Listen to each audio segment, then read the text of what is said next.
Do you have issues with anxiety? Trust me, I know. I completely understand. I also struggle with anxiety. Yo, my name is Victoria Loria, and today I'm going to be going over journaling. I've been doing this for a couple years now, on and off.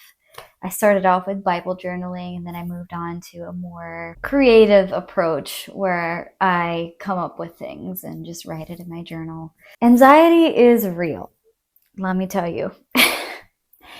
It has been the most annoying thing in my life ever since I left the military. I've had all kinds of symptoms that I don't think I've ever had in my life.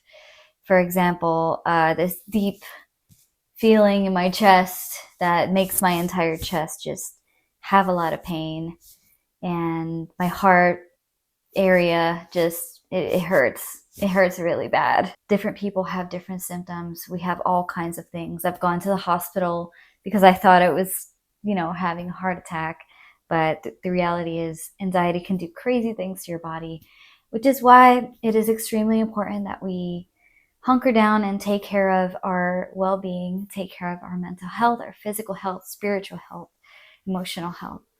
Don't take these things lightly, because no one can give it back to you.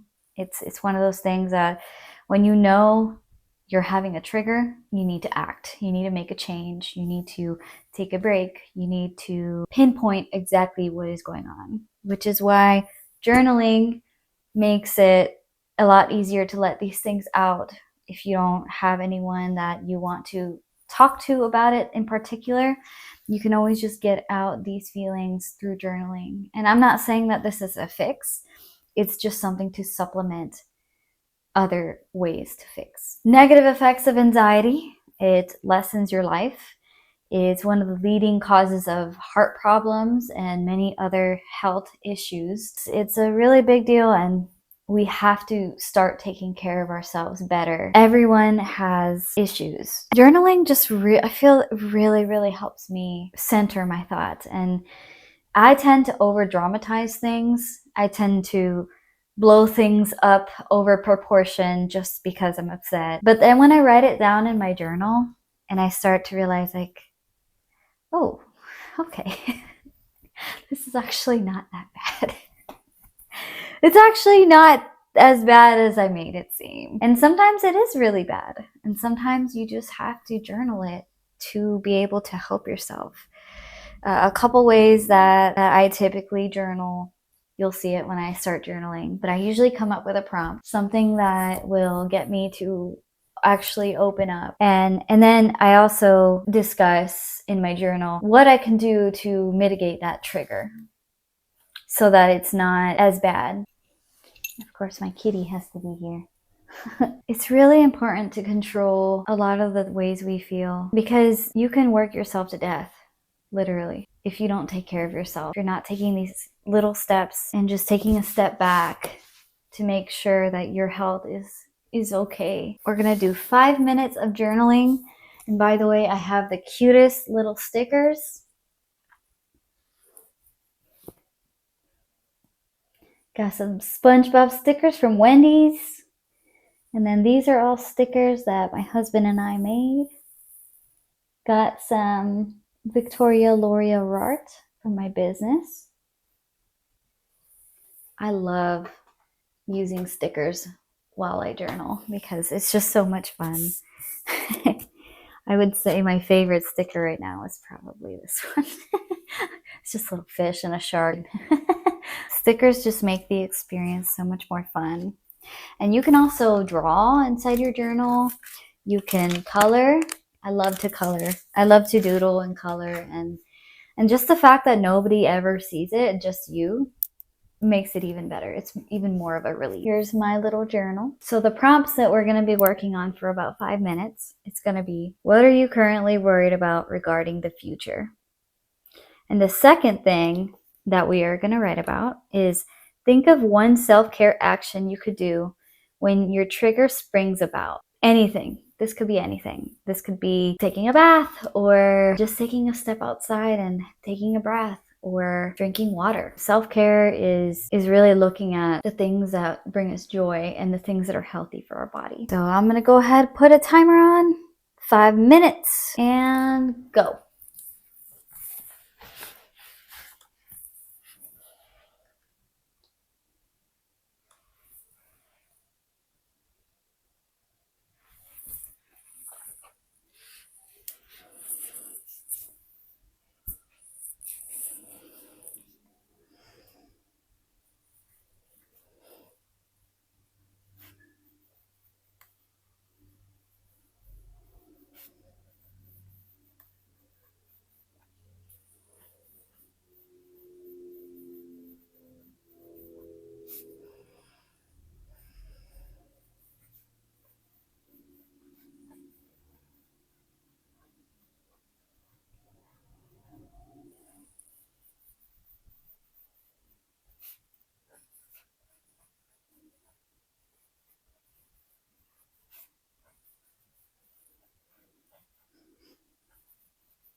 Okay, that is time.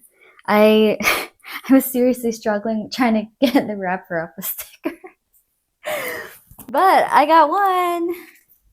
I got one. That was tough. Stickers are fun for sure when you could peel it.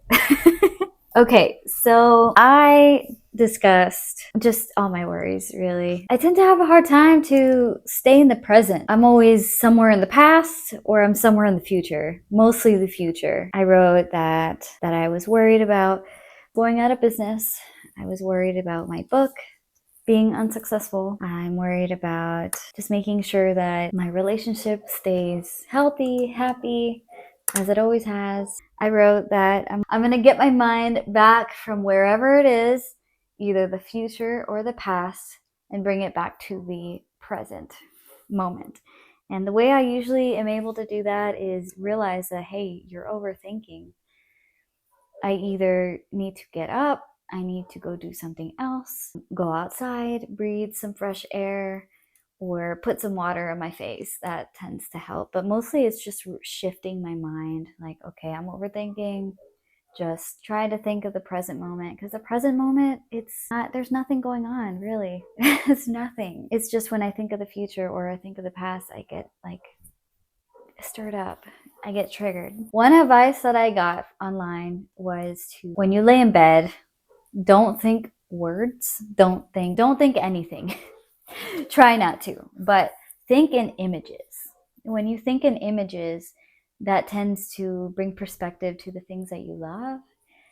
Think of images that you really enjoy, and that will help you clear your mind better and also to fall asleep. Thank you so much for watching. And if you'd like to share what you wrote, I would really love to hear from you. If you would like to see more content like this, please go ahead and subscribe, and I will see you guys next week. Bye.